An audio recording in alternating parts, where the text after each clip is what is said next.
মেঘডুবি আদর্শ উচ্চ বিদ্যালয়ের এসএসসি পরীক্ষার্থীদের বিদায় সংবর্ধনা।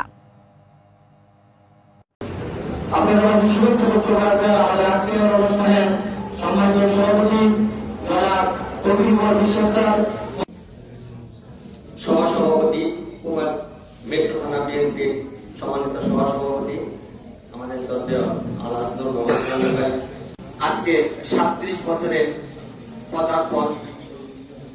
প্রত্যেক বছরই এই বারের মতো বিজয় অনুষ্ঠানের মাধ্যমে আমরা ছাত্রকে আমাদের জেলা ইন্সপেক্টর স্যারকে আমাদের বিদ্যালয়ের পক্ষ থেকে অভিনন্দন জানাচ্ছি। আমার ছেলে বা মেয়ে ডাক্তার হয়েছে, ম্যাজিস্ট্রেট হয়েছে, ভালো সরকারি কর্মকর্তা হয়েছে, তারা এইটা চায়, আমার কাছে কিন্তু কোনো খাবার চায় না।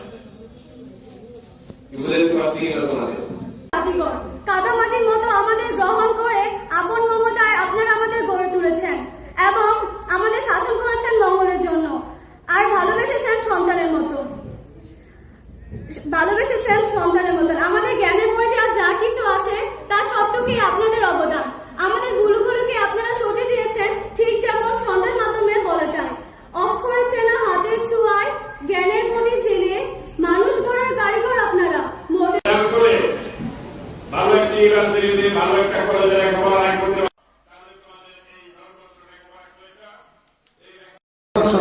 যখন দেখি এখনো শ্রদ্ধা করে ইচ্ছা করে স্যারের পায়ে ধরে এখনো পর্যন্ত সালাম করি। যখন স্যার দুনিয়া পাখি যখন এখনো পর্যন্ত দেখি, এখনো শ্রদ্ধায় তাদের পাশে বসতে কেমন যেন একটু ভয় ভয় লাগে। এটি হলো আসলে ছাত্র এবং শিক্ষকের সম্পর্ক। মনে রাখবে একটি কথা, তোমাদের সাথে আমাদের যে সম্পর্ক, সেই সম্পর্কটা হলো চির অম্লান। এই সম্পর্ক কখনো ভুলার মতো নয়। এই সম্পর্ক পিতা পুত্রের সম্পর্ক, ভাই বোনের সম্পর্ক। এই সম্পর্ক অত্যন্ত গভীর একটা সম্পর্ক। এই সম্পর্ক সারা জীবন থাকবে। আজকে এই বিদায়ের লগ্নে তোমাদের শুধু একটা কথা বলে দিই, জীবনে সৎ হওয়ার জন্য চেষ্টা করবে। সৎ লোকের বড়ই অভাব।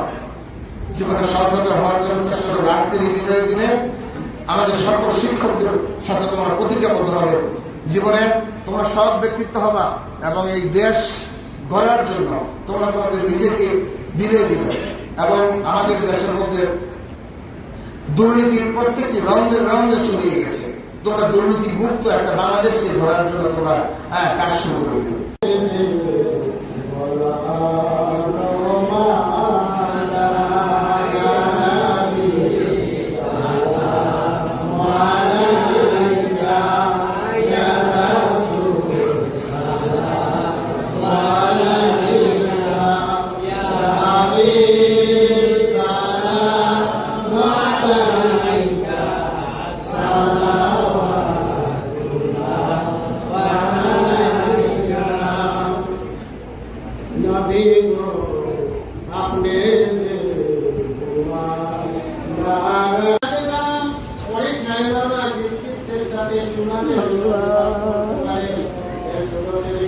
করতে পারে এবং আলোচিত ব্যক্তি হিসাবে গড়ে উঠতে পারে মামলা, সেই তাদেরকে করে দিও।